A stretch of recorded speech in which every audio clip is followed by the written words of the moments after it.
বন্ধে সম্প্রতি খাগড়াছড়ির দুর্গম লক্ষ্মীছড়ির বর্মাছড়ির গহীন অরণ্যে অস্থায়ী সেনা ক্যাম্প করতে গেলে এভাবেই বাধার মুখে পড়ে সেনাবাহিনী।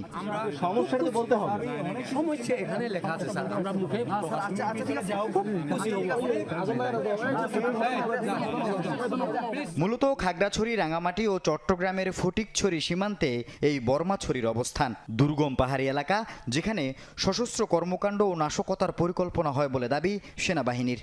সশস্ত্র গ্রুপ ইউপিডিএফ তারা সোশ্যাল মিডিয়ায় বিভিন্ন ধরনের গুজব রটিয়ে তারা এই এলাকার সাধারণ মানুষজনকে নিয়ে মিছিল এবং একটা সমাবেশের আয়োজন করে।